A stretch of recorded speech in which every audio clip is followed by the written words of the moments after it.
시청자 여러분 안녕하십니까? VOA 뉴스투데이 시작합니다. 퇴임을 일주일 앞둔 조 바이든 대통령이 미한일 3자 협력 구축을 자신의 재임 시절 주요 외교적 성과로 꼽았습니다. 또 무력을 과시하면서 러시아와 더욱 밀착하는 북한을 억제해야 한다고 강조했습니다. 첫 소식 조상진 기자가 보도합니다. 미국의 조 바이든 대통령은 13일 국무부에서 연설을 통해 지난 4년간 바이든 정부의 외교 정책을 되돌아봤습니다. 바이든 대통령은 이 자리에서 인도 태평양 지역의 동맹 강화를 성과로 꼽으면서 미한일 3자 협력 구축을 강조했습니다. Look at the Indo-Pacific. We've made partnerships stronger and created new partnerships to challenge China's aggressive behavior and to rebalance power in the region. We did it. What few thought was possible, to build the first ever trilateral partnership between the United States, Japan, and South Korea. 바이든 대통령은 이어 미국과 호주, 영국과의 3자 방위협력체 오커스와 일본, 호주, 인도와 함께하는 4자 안보협력체 쿼드 협력도 한 단계 발전시켰다고 강조하면서 미국은 4년 전보다 훨씬 더 많은 동맹을 확보하고 강력한 경쟁력을 갖게 됐다고 자평했습니다. 바이든 대통령은 또 북한을 미국이 직면한 주요 위협 중 하나로 거론하면서 권위주의 국가 간 연대의 우려를 나타내고 러시아와 더욱 밀착하는 북한을 억제해야 한다고 밝혔습니다. And now major authoritarian states are aligning more closely with one another. Iran, Russia, China, North Korea. But that's more out of weakness than out of strength. Now make no mistake, there are serious challenges the United States must continue to deal with. In Ukraine, in the Middle East, in the Indo-Pacific. Must deter North Korea as they rattle their saber and draw closer to Russia. 제이크 설리번 백악관 국가안보 보좌관은 이날 브리핑에서 바이든 행정부의 지난 4년간의 외교 정책을 구체적으로 설명했습니다. 특히 유럽과 아시아에서 미국의 동맹이 그 어느 때보다 강력해졌으며 그러나 동시에 세계는 현재 심각한 도전에 직면해 있고 북한은 여전히 주요 위협으로 남아있다고 지적했습니다. Now there are serious and ongoing challenges in the world. The Houthis continue to represent a clear and present danger. ISIS is trying to use the fall of Assad to regenerate after years of sustained pressure and the degradation of its networks. North Korea remains the same menace it has been for many years across many administrations. China's cyber attacks are a continuing threat, and more. 설리번 보좌관은 그러면서 미국 정부는 이러한 도전 과제를 해결할 수 있는 역량과 자원을 갖추고 있으며 우방과 동맹국도 확보하고 있다면서 차기 정부의 유리한 외교적 여건을 넘겨줄 수 있게 됐다고 강조했습니다. VOA 뉴스 조상진입니다. 한국의 조태열 외교부 장관과 한국을 방문한 일본의 이와야 다케시 외무상이 회담을 갖고 흔들림 없는 양국 관계를 강조했습니다. 조태열 장관은 13일 정부 종합청사에서 회담 후 공동 기자회견에서 우리는 어떠한 상황에서도 한일 관계를 흔들림 없이 발전시켜 나갈 것이라고 밝히고 이와야 대신도 한일 관계를 중시한다는 일본 정부의 일관된 입장을 재확인했다고 밝혔습니다. 이어 앞으로도 공동의 가치와 이익을 기반으로 그동안 어렵게 일궈낸 한일 관계를 유지, 강화하기 위해 함께 노력해 나가기로 합의했다고 강조했습니다. 북한 문제와 관련해선 북한의 핵 미사일 개발과 도발, 북한군 파병 등 불법적인 러브 군사 협력에 대해 강한 우려를 표명하고 즉각적인 중단을 촉구했다고 밝혔습니다. 또 이와야 외무상은 두 나라는 국제사회 여러 과제들에 대한 대응에 있어 협력해야 할 중요한 이웃나라라고 강조하고 조태열 장관과 이 같은 양국 간의 협력이 얼마나 중요한지 그 중요성을 확인했다고 화답했습니다. 이와야 외무상의 방한은 취임 후 처음이고 일본 외무상이 한국과 양자회담을 위해 방한하는 것은 약 7년 만입니다. 미국과 한국이 네 번째 핵협의 그룹 NCG 회의를 열었습니다. 미한 양국은 북한의 핵 공격은 정권 종말로 이어질 것이라고 거듭 경고하고 NCG가 확장 억제 강화를 위한 핵심 토대로 계속 역할을 할 것임을 재확인했습니다. 김영교 기자가 보도합니다. 지난 10일 워싱턴에서 개최된 핵협의 그룹 NCG 4차 회의는 카라 아베크롬비 미국 국방부 정책부 차관 대행과 조창래 한국 국방부 국방정책실장이 공동으로 주관하고 미국 국가안보회의 NSC와 한국 국가안보실, 양국 국방, 외교, 정보, 군사 당국 관계자들이 참석했습니다. 양국은 이날 발표한 공동 언론 성명에서 지난 1년간 정보 공유와 협의체계, 공동 기획, 공동 실행 등 확장 억제 분야에 대한 심도 있는 논의를 통해 동맹의 핵 억제력과 대응 능력을 강화해온 NCG 과업의 성과를 환영했다고 밝혔습니다. 성명은 또 미국은 한국에 대한 공약이 항구적이고 철통 같다는 약속과 북한의 어떠한 핵 공격도 즉각적이고 압도적이며 결정적인 대응에 직면할 것이라는 경고를 재확인했습니다. 이어 미국도는 동맹에 대한 북한의 어떠한 핵 공격도 용납할 수 없고 정권 종말로 귀결될 것임을 재강조했으며 미국의 한국에 대한 확장 억제 공약은 핵을 포함한 모든 범주에 미국 역량에 의해 뒷받침된다고 밝혔습니다. 또 미국 측은 한반도에 미국 전략 자산의 정례적 가시성을 증진하겠다는 공약을 재확인했으며 양국 대표는 미한 핵 재래식 통합 CNI 연습 및 훈련 시행 방안을 계속 발전시켜 나가기로 했다고 전했습니다. 아울러 한미 일체형 확장 억제 협력 강화의 핵심 문서인 미한 한반도 핵 억제, 핵 작전 지침을 기반으로 핵 억제 정책과 태세를 유지하고 강화하기 위한 다양한 노력에 대해 논의했다고 설명했습니다. 성명은 이어 양측은 NCG가 미한 동맹에 맞춤화된 지속적인 양자 협의체로서 미한 확장 억제 협력을 심화시켜 왔다는 점에 동의했으며 NCG가 미한 일체형 확장 억제 강화를 위한 공고한 토대로 계속 기능할 것임을 재확인했다고 밝혔습니다. 양국 대표는 2025년 상반기 NCG 주요 활동과 임무 계획을 승인했으며 한국에서 제5차 NCG 본회의를 개최하기로 했습니다. 미한 NCG는 2023년 4월 조 바이든 미국 대통령과 윤석열 한국 대통령의 정상회담에서 합의된 워싱턴 선언을 이행하기 위해 출범했습니다. 이후 미한 동맹 강화와 한반도 및 영내 확장 억제 재고를 목표로 한 양자 협의체로 자리 잡고 있습니다. 이번 4차 NCG 회의는 당초 지난해 12월 열릴 예정이었지만 한국의 비상계엄 선포 여파로 일정이 조정돼 이날 개최됐습니다. VOA 뉴스 김한규입니다. 우크라이나가 러시아에 파병된 북한군 2명을 생포해 이들이 신문받는 영상을 공개했습니다. 미국 국방부는 이와 관련해 파병된 북한군은 비교적 잘 훈련된 보병 병력으로 우크라이나군에 위협이 되고 있다면서 이들로 인해 이번 전쟁이 더 어려워졌다고 밝혔습니다. 함재하 기자가 보도합니다. 우크라이나의 볼로디미르 젤렌스키 대통령이 지난 11일 텔레그램 채널을 통해 북한 병사 2명이 부상을 입은 상태로 생포돼 우크라이나 보안국의 신문을 받고 있다고 전했습니다. 우크라이나 보안국이 공개한 영상에는 이들 북한 병사가 각각 턱과 손에 붕대를 감은 채 우크라이나 당국자의 질문에 답변을 하는 장면이 담겼습니다. 부모님은 지금 너 어디 있는지 알아? 1월 3일 날 나가서 옆에 동료들이 죽는 것을 보고 거기 한강원에 숨어 있다가 5일 날 부상당하고. 다시 북한으로 돌아가고 싶어? 우크라이나 사람들 맞춰온 거예요. 여기서 살고 싶어. 집에는 안 보내주겠지요. 젤렌스키 대통령은 12일 소셜미디어 X를 통해 김정은이 러시아에 억류된 우크라이나 전쟁 포로와 북한 군인의 교환을 추진할 수 있을 경우에만 북한 군인을 김정은에게 넘겨줄 준비가 돼 있다고 밝혔습니다.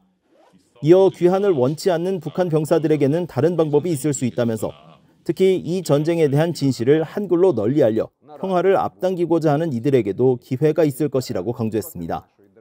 이와 관련해 패트릭 라이더 미국 국방부 대변인은 13일 브리핑에서 이들 북한군 병사 2명에 대한 미국의 접촉 시도에 대한 질문을 받았지만 답변을 하지 않았습니다. 또 젤렌스키 대통령의 북한군 포로와 우크라이나군 포로의 맞교환 제안에 대해서도 젤렌스키 대통령에게 물어볼 사안이라며 답변을 하지 않았습니다. 라이더 대변인은 그러나 북한군이 비교적 잘 훈련되고 유능한 병력이며 러시아가 이들의 활약으로 성과를 내고 있다고 평가했습니다. All indications are that these are relatively well-disciplined, competent forces, the DPRK forces, primarily infantry focused, and so again, by all accounts, they are capable. And what we're seeing on the battlefield is that they obviously do present a threat.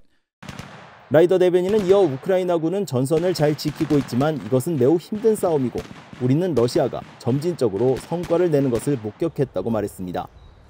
러시아가 쿠르스크 지역의 많은 부분을 탈환하면서 북한군으로부터 얼마나 많은 도움을 받았는가라는 질문에는 러시아가 12,000명의 북한군을 전장에 투입한 사실에서 알 수 있듯이 이처럼 상당한 규모가 우크라이나군의 전투를 훨씬 더 어렵게 만드는 것은 분명하다고 답했습니다.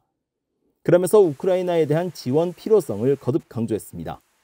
But again, as I highlighted, the Ukrainians are continuing to fight, and they're continuing to do everything they can to hold that line. Our focus here continues to be on working with the international community to ensure that Ukraine has what it needs in order to defend itself all along the forward line of battle. 이날 라이더 대변인은 북한군의 추가 파병 정황에 대해서는 아는 게 없고 계속 상황을 주시하겠다고 답했습니다. 또 북한군 사상자 규모와 관련해선 전장에서 1,000명 이상의 북한군 사상자가 발생했다는 것 외에는 구체적인 수는 알지 못한다며 일부 고위 장교 등 여러 계급이 포함된 것으로 알고 있지만 그 이상의 구체적인 정보는 없다고 말했습니다. 앞서 한국국가정보원은 13일 한국국회 정보위원회의 비공개 간담회에서 러시아 파병 북한군의 교전 참여 지역이 쿠르스크 전역으로 확대되고 있으며 북한군 피해 규모는 사망 300여 명, 부상 2,700여 명으로 사상자가 3,000명을 넘어선 것으로 추산된다고 밝혔다고 한국 국회 여야 간사가 전했습니다. BOE 뉴스 함지아입니다. 미국의 인권단체와 인권 전문가들이 북한군의 러시아 파병에 대해 북한 정권의 극심한 인권 탄압이라고 비난했습니다. 국제인권단체인 휴먼 라이츠 워치의 존 시프턴 아시아국장은 13일 한국 국정원에 러시아 파병 북한군의 사상자 수가 3,000명을 넘는다는 보고 내용과 관련한 BOA의 논평 요청에 만인 군인들의 전사 가능성이 높은 해외 전쟁에 군대를 파병하라는 김정은의 무조건적인 명령은 전체주의적 억압과 공포체제의 산물이라고 비판했습니다. 시프턴 국장은 그러면서 김정은은 파병을 통해 러시아와 협력을 강화하며 핵과 미사일 프로그램을 발전시키려 한다며 이는 북한의 불법 무기 프로그램이 인권 침해 방식을 통해 유지되고 있다는 점을 다시 보여주는 것이라고 지적했습니다. 로버트 킹 전 미국 국무부 북한 인권 특사도 이날 BOA에 파병 사실조차 모른 채 북한 군인들이 참전한 것은 매우 비극적이고 불행한 일이라며 이는 독재 정권의 특성을 고스란히 보여준다고 비판했습니다. 북한 개성공단에서 제설 작업 흔적이 포착돼 무단으로 공단이 가동되고 있는 것으로 추정됐습니다. 개성공단 일대를 촬영한 8일자 위성사진에 따르면 최근 내린 폭설로 하얗게 변한 개성공단 곳곳에서 회색빛의 아스팔트 길이 드러나고 공장 앞 공터와 공장 진입로에 눈이 치워진 장면이 찍혔습니다. 과거 개성공단 가동 조짐이 확연히 드러나지 않았던 2017년과 2018년엔 공장 건물 공터와 도로에 눈이 덮인 채 수일간 방치되는 경우가 많았었는데 무단 가동 정황이 분명해진 지난해부터는 도로와 공장 부지에 눈이 치워진 모습이 쉽게 포착됐습니다. 2005년 남북교류 활성화를 목적으로 가동을 시작한 개성공단은 지난 2016년 북한의 핵실험과 장거리 미사일 시험에 따라 한국 정부에 의해 폐쇄됐으며 이후 북한은 한국 측 자산을 동결하고 2020년에는 남북 공동연락사무소를 폭파했습니다. 국제뉴스입니다. 이스라엘과 팔레스타인 무장정파 하마스의 휴전협상 최종안이 전달된 것으로 전해졌으며 백악관은 이번 주 타결 가능성을 거론했습니다. 로이터 통신은 13일 협상 관계자를 인용해 이집트와 함께 휴전 중재를 맡고 있는 카타르 정부가 양측의 휴전 세부 방식과 인질 석방 내용 등이 담긴 최종 초안을 전달했다고 보도했습니다. 보도에 따르면 이번 합의안에는 여성과 어린이, 노인 인질 우선 석방과 이스라엘 내 팔레스타인 수감자 수십 명 맞교환, 그리고 가자 지구 일부에서의 이스라엘군 철수 등이 담긴 것으로 전해졌습니다. 이와 관련해 제이크 설리번 백악관 국가안보보좌관은 13일 브리핑에서 1년 이상 전쟁 중인 이스라엘과 하마스의 휴전 합의가 매우 가까워졌으며 이번 주에 타결이 될 수도 있다고 밝혔습니다. 미국 정부가 인공지능 AI용 반도체를 차등 판매하는 수출 제한 조치를 발표했습니다. 백악관은 13일 보도자료를 통해 AI는 빠른 속도로 안보와 경제력의 중심이 돼가고 있으며 미국의 기술이 전 세계의 AI 사용을 뒷받침하는 동시에 적대 세력들이 첨단 AI를 쉽게 악용할 수 없도록 보장함으로써 이 같은 전환 주도에 단호히 행동해야 한다고 밝혔습니다. 이어 관련된 6개 규칙을 소개하면서 이번 반도체 수출 제한 조치를 통해 미국 기술의 확산을 장려하면서도 우려국들이 첨단 AI 체계와 이를 훈련하는 데 사용되는 컴퓨팅 능력에 접근하는 것을 제한하는 효과를 보게 될 것이라고 설명했습니다. 백악관은 그러나 이번 조치와 관련해 18개 주요 동맹국 및 파트너 국가들에 대한 반도체 수출에는 제한이 없으며 반도체 주문의 대다수를 구성하는 최대 1,700개의 첨단 그래픽 처리 장치 GPU 구매에 대해서도 주문 허가를 필요로 하지 않는다고 밝혔습니다. 다만 높은 보안 기준을 충족하고 동맹 및 파트너국에 본사를 둔 기관들은 보편적 인증 최종 사용자 지위를 획득함으로써 이 같은 반도체가 다량으로 들어가는 전 세계 AI 컴퓨팅 시설 용량의 최대 7% 수준까지 전 세계 국가들에 배치할 수 있게 했다고 설명했습니다. 또 같은 보안 기준을 갖추면서 비우려국에 본사를 둔 관련 기관들은 국가 인증 최종 사용자 자격 신청을 통해 향후 2년 동안 32만 개 상당의 GPU를 구매할 수 있다고 밝혔습니다. 미국과 일본, 필리핀 정상이 3자 원격 화상회담을 갖고 인도태평양 내 협력 심화를 약속했다고 각국 정부가 밝혔습니다. 미국 백악관은 12일 성명에서 조 바이든 대통령이 오늘 이시바 시게루 일본 총리, 페르디난드 마르코스 필리핀 대통령과 인도태평양 영내 지속적 협력 진전을 위한 회담을 가졌다고 밝혔습니다. 또 이번 회담은 지난해 4월 백악관에서 열렸던 역사적인 3국 정상회담에 뒤따른 것으로 새 정상들은 해양 안보와 경제협력, 남중국해 내 중국의 위험하고 불법적인 행동들에 대해 논의했다고 설명했습니다. 일본 외무성도 성명에서 세 나라 지도자들은 동중국해와 남중국해에서 무력으로 현상을 변경하려는 일방적 시도에 반대했다고 전했으며 필리핀 대통령실도 성명을 통해 남중국해에서 필리핀이 중국과 빚고 있는 영유권 관련 마찰에 대해 마르코스 대통령이 외교적 대응을 한 점을 바이든 대통령이 평가했다고 밝혔습니다. 일주일째 이어지고 있는 미국 서부 캘리포니아주 로스앤젤레스의 대형 산불로 인한 사망자가 24명으로 늘었으며 인명피해는 더 커질 수 있는 것으로 예상됐습니다. 로스앤젤레스 당국은 12일 저녁 기준 사망자 수가 기존 16명에서 24명으로 늘었다고 밝혔으며 산불에 영향을 받은 지역 내 10만여 명이 대피했고 전소된 수천 채를 포함해 12,000여 개의 건물이 파괴되거나 손상됐다고 로이터 통신이 보도했습니다. 이번 산불의 급속한 확산을 초래한 강풍이 14일 또다시 예상되는 가운데 멕시코에서 파견된 소방관 등 14,000명 이상의 소방대원들은 산불 진화를 계속 시도하고 있습니다.